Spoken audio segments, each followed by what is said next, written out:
क्या हुआ, camera connect नहीं हो रहा गिम्बल के साथ में? अरे पहले ये तो जान लो कि आपका कैमरा कॉम्पैटिबल है या नहीं है। उसके लिए आपको क्या करना होगा, चलिए मैं बताता हूँ आपको, आओ फटाफट से। तो दोस्तों फ़ोन या लैपटॉप पे जो भी डिवाइस हो उस पर जा सकते हैं और उस गूगल पे जाके सर्च करेंगे DJI, ठीक है। इसकी ऑफिशियल वेबसाइट पे जाएंगे आप, ठीक है। DJI की ऑफिशियल वेबसाइट ये सामने आपको दिख जाएगी सबसे ऊपर, और यहाँ पे देखिए 3 लाइन आपको दिख रही हैं।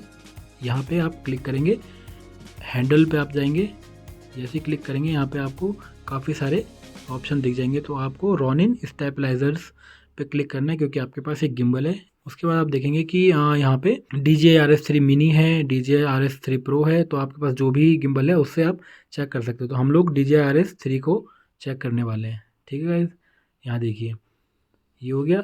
अब यहाँ पे क्या है, आपको स्क्रॉल डाउन करते जाना है इसको, अगर आपको चेक करना है तो।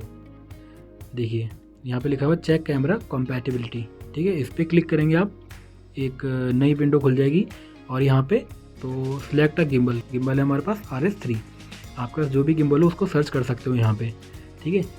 यहाँ पे डाल दिया आपने RS3 और उसके बाद select your camera to check your compatibility. तो यहाँ पे आप अपने कैमरे का मॉडल डालेंगे खाली, और ब्रांड का नेम नहीं डालेंगे, मॉडल डालेंगे। तो जैसे मैं डालता हूँ यहाँ पे A7M4, ठीक है गाइस। तो देखिए A7M4 आ गया और ब्रांड हमारा सोनी आ गया। तो यहाँ पे ये देखिए A7M4 plus DJI RS3 compatibility result, ठीक है गाइस। तो देखिए अब यहाँ पे ये रिजल्ट दिखा रहा है कि आपका जो कैमरा है वो गिम्बल के थ्रू कनेक्ट होता है तो क्या क्या चीज़ें वो सपोर्ट करेगा। C2C केबल आती है, हर गिम्बल के साथ आती है, ठीक है। तो उसको अगर आप कैमरे से गिम्बल में कनेक्ट करके लगाते हैं तो उसके साथ क्या क्या आप कंट्रोल कर सकते हैं अपने कैमरे की। फ़ोटो कैप्चर कर सकते हैं कंट्रोल, ठीक है। स्टार्ट और स्टॉप रिकॉर्डिंग वीडियो कर सकते हैं, ट्रिगर ऑटो फोकस कर सकते हैं, फुल फोकस इलेक्ट्रॉनिकली कर सकते हैं, जूम कंट्रोल नहीं कर सकते हैं आप, ठीक है। अपर्चर कंट्रोल कर सकते हैं, शटर और ISO भी कंट्रोल कर सकते हैं, रॉनिन इमेज ट्रांसमीटर भी कर सकते हैं कंट्रोल।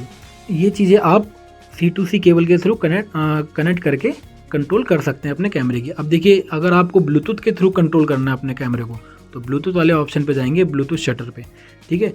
अब इसी में आपको क्या करना है, देखिए चेक कर सकते हैं यहाँ पे फ़ोटो कैप्चर होगी, स्टार्ट रिकॉर्डिंग हो जाएगी, ट्रिगर है ना, ये सारी चीज़ें कुछ चीज़ें हैं जो कंट्रोल नहीं कर पाएगा गिम्बल आपका कैमरे की, ठीक है। तो जैसे हम लोगों ने ये चेक कर लिया सोनी M4, ठीक है। और अब हम लोग चेक कर लेते हैं क्या, हम लोग मान लीजिए निकॉन का Z6 मैं यूज़ करने वाला हूँ, आपको दिखाने वाला हूँ उसका रिव्यू। तो मैं वो भी आपको दिखा देता हूँ एक बार, Z6, ठीक है गाइस, Z6 है मेरे पास। तो निकॉन का Z6 आ गया यहाँ पे और ये इसके रिज़ल्ट आ गए। तो देखिए यहाँ पे ब्लूटूथ के थ्रू जो आपका कैमरा है वो गिम्बल से कनेक्ट नहीं होगा।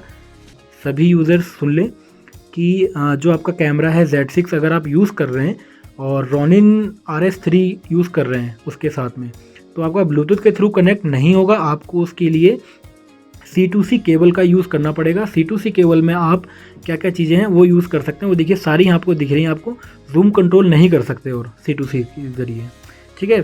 तो ऐसे ही हम लोग एक चीज़ और देख लेते हैं, कैनन में दिखा देता हूँ मैं आपको, ठीक है। गिम्बल अपने पास वही रहेगा, है ना। जैसे मेरे पास एक व्यूअर का मैसेज आया था कि हम कैसे कनेक्ट कर सकते हैं, तो मैं आपको बताना चाहूँगा कि जैसे आपके पास ATD है, कोई ATD यूज़र बोल रहा था कि ATD को हम किस तरह से कनेक्ट कर सकते हैं। तो ATD मैंने लिखा यहाँ पे कैनन, ये आ गया आपका, ठीक है। देखिए यहाँ पे भी आप इसको C2C केबल के थ्रू यूज़ कर सकते हैं, ठीक है। C2C केबल अपने कैमरे को कनेक्ट करेंगे और गिम्बल से कनेक्ट कर देंगे और उसके थ्रू आप अपनी ये सारी चीज़ें यूज़ कर सकते हैं, ठीक है। तो ये तो चीज़ें होगी, आपको मैंने बता दी कि किस तरह से आपके पास कोई भी मॉडल हो, आपको करना कुछ नहीं है, बहुत ज़्यादा कुछ नहीं करना है। यहाँ पे आपने एक बार गिम्बल डाल देना अपना और कोई भी मॉडल हो आपका वो यहाँ पे डाल देना है, ठीक है। ब्रांड का नेम नहीं डालना है, खाली मॉडल नंबर डालना है, वो अपने आप ले लेगा, ठीक है। उसके बाद दोस्तों अगर आप यहाँ तक पहुँच चुके हैं और आपने पूरी वीडियो को देखा है तो आप समझ चुके हैं कि कितना आसान होता है अपने गिम्बल से कैमरे को कनेक्ट करना, ठीक है। और अगर हमारी वीडियो ज़रा सा भी आपको इन्फॉर्मेटिव लगती है तो हमारी वीडियो को लाइक, सब्सक्राइब एंड शेयर ज़रूर करें और कमेंट करना ना भूलें दोस्तों। जितने भी मेरे फोटोग्राफर भाई हैं सभी मेरे को कमेंट करके बता सकते हैं, जो भी वीडियो को देख रहे हैं, कि आपको ऐसे ही अगर वीडियो और देखनी है तो बता सकते हैं। आप जिस भी टॉपिक पे वीडियो बनवाना चाहते हैं उस पर बता सकते हैं मेरे को कमेंट में। इस वीडियो में अगर आपको लगता है कि कुछ भी थोड़ा सा चेंजेस करना चाहिए या फिर कुछ भी कमी लग रही है आपको, या अपने छोटे भाई से कोई गलती हो गई है, तो उसको ज़रूर मेरे को कमेंट में लिख कर बताएं कि आपको ये थोड़ा सा इसमें ये चीज़ ऐड करनी चाहिए थी।